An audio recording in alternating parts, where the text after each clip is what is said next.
ಬರ್ತಾ ಈ ಬೀಚ್ ನೋಡ್ಕೊಂಡು ಮನೆಗೆ ಬಂದ್ವಿ. ನಮಸ್ಕಾರ ಗುರು, ಡೈಲಿ ಲಾಗ್ನ ಡೇ 1ಗೆ ಸ್ವಾಗತ. 2026 ನಾನು ತೊಗೊಂಡಿರೋ ರೆಸಲ್ಯೂಷನ್, ನಂದೇ ಆದ ಒಂದು ಹೆಸರು ಮಾಡಬೇಕು, ನಂದೇ ಆದ ಒಂದು ಪ್ಲಾಟ್ಫಾರ್ಮ್ನ ಕ್ರಿಯೇಟ್ ಮಾಡಬೇಕು, ನಂದೇ ಆದ ಡ್ರೀಮ್ನ ಅಚೀವ್ ಮಾಡಬೇಕು ಅಂತ. ಹಾಗೆ ದೇವ್ರಿಗೆ ಕೈ ಮುಕ್ಕೊಂಡು ನಾನು ಸಿಗಿದ ಅಡುಗೆ ಮನೆ ಕಡೆ ಬಂದೆ. ಅದೇನೇ ಇರಲಿ, ಇವತ್ತು ಕ್ಯಾಪ್ಸಿಕಮ್ ರೈಸ್ ಮಾಡ್ಕೊಡ್ತೀನಿ ಅಂತ ಅಕ್ಕಂಗೆ ಹೇಳಿದ್ದೆ. ಅಕ್ಕ ರೈಸ್ ಮಾಡಿಬಿಟ್ಟು ಎದ್ದೇಳು ಅಂತ ಹೇಳಿದ್ಲು. ಎದ್ದೇಳಿಸ್ಮೇಲೆ ಹೇಳಲೇಬೇಕಲ್ವಾ, ತರಕಾರಿ ಎಲ್ಲ ಹೆಚ್ಕೊಂಡು ಅದು ಯಾವುದೋ ಒಂದು ರೀಲ್ಸಲ್ಲಿ ನೋಡಿದ್ದೆ ಗುರು. ಹಿಂಗೆ ಲೈಟ್ರನ್ನ ಸ್ಟೈಲಾಗಿ ತಿರ್ಸ್ಬಿಟ್ಟು ಗ್ಯಾಸ್ ಹಚ್ಚೋದನ್ನ ಹಂಗೆ ಹಚ್ಚೋಕೆ ಹೋದೆ.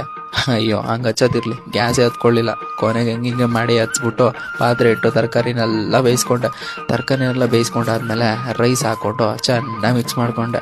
ರೈಸೆಲ್ಲ ಮಿಕ್ಸ್ ಮಾಡಿದ್ದಾದ್ಮೇಲೆ ನಾನು ರೆಡಿಯಾಗಿ ಅಕ್ಕನ ಕರ್ಕೊಂಡು ಆಫೀಸಿಗೆ ಹೊರಡಬೇಕಿತ್ತು. ಹೋಗ್ತಾ ದಾರಿ ಮಧ್ಯೆ ಟೆಂಪಲ್ಗೆ ಹೋಗ್ಬೇಕು ನಿಲ್ಸು ಅಂದಿದ್ಲು. ಹೋಗಿ ನಿಲ್ಸಿದ್ದೆ. ದರ್ಶನ ಬೇರೆ ಮಾಡಿಕೊಂಡು ಸೀದಾ ಬಂತು. ನಾನು ಸೀದಾ ಕರ್ಕೊಂಡು ಹೊರಟೆ. ನೋಡಿ, ನನಗಿವತ್ತು ಆಫೀಸಿಗೆ ರಜೆ ಇತ್ತು. ಏನಪ್ಪ ಅಂದರೆ ನ್ಯೂ ಇಯರ್ ಪ್ರಯುಕ್ತ.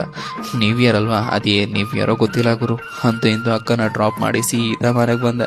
ನಾನೇ ಮಾಡಿಟ್ಟಿರೋ ಕ್ಯಾಪ್ಸಿಕಮ್ ರೈಸ್ನ ನಾನೇ ತಿಂದ್ಕೊಂಡು ನೆಮ್ಮದಿಯಾಗಿ ಖುಷಿಯಾಗಿ ಹೊಗಳ್ಕೊಂತ ಸ್ನಾನ ಮುಗಿಸ್ಕೊಂಬಂದು ದೇವ್ರಿಗೊಂದು ನಮಸ್ಕಾರ ಮಾಡಿದೆ.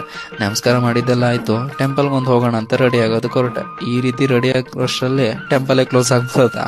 ಹಾಗೆ ಏನು ಮಾಡೋಕ್ಕಾಗಲ್ಲ ಅಂತೇಳಿ ನಾನೇ ಮಾಡಿರೋ ವಿಡಿಯೋನ ಎಡಿಟ್ ಮಾಡ್ಕೊಂಡು ಕೂತ್ಕೊಂಡೆ. ಎಡಿಟ್ ಮಾಡಿ ಸಾಕಾಗ್ಬಿಡೋದ ಗುರು. ಹಾಗೆ ಒಂದು ಸಣ್ಣ ನಿದ್ದೆ ಮಾಡೋಣ ಅಂತೇಳಿ ಫೋನೆಲ್ಲ ಪಕ್ಕಕ್ಕಿಟ್ಟು ಬೆಡ್ಶೀಟ್ ಮುಚ್ಚಾಕ ಮಲ್ಕೊಂಡೆ. ಮಲ್ಗೋದೆ, ಕೆಟ್ಟ ಕನ್ಸು ಬಿದ್ದುಬಿಡೋದ. ಸಡನ್ಲಿ ಎದ್ದೆ. ಏನಂತೀರಾ, ಸಿಂಕಲ್ಲಿರೋ ಪಾತ್ರೆಗಳು ಎಲ್ಲ ವಾಶ್ ಮಾಡೋಷ್ಟರಲ್ಲಿ ಸಾಕಾಯ್ತು ಗುರು. ಅಷ್ಟರಲ್ಲಿ ಅಕ್ಕ ಬೇರೆ ಬಂದ್ಲು. ಅಕ್ಕನ ಕರ್ಕೊಂಡು ಸೀದಾ ಟೆಂಪಲ್ಗೆ ಹೋಗಿ ನೋಡ್ತೀನಿ, ಸಿಕ್ಕಾಪಟ್ಟೆ ರಶ್ಶು ಗುರು. ಯಪ್ಪ, ಜನ ನೋಡಿ ಇವತ್ತಿನ ನಮ್ಮ ದರ್ಶನ ಆಗಲ್ಲ ಅಂದ್ಕೊಂಡ್ವಿ. ನೋಡ್ತಿದ್ದಂಗೆ ಟೆಂಪಲ್ ಹತ್ರ ಬಂದ್ವಿ. ದೇವ್ರ ದರ್ಶನ ಮಾಡ್ಕೊಂಡು ಬರ್ತಾ ಈ ಬೀಚ್ ನೋಡ್ಕೊಂಡು ಮನೆಗೆ ಬಂದ್ವಿ. ಇವತ್ತು ನಾವು ಮಾಡಿದ್ದಲ್ಲ ಇಷ್ಟೇ. ನೆಕ್ಸ್ಟ್ ವಿಡಿಯೋದಲ್ಲಿ ಸಿಗ್ತೀನಿ. ಅಲ್ಲಿವರೆಗೂ ಟೇಕ್ ಕೇರ್.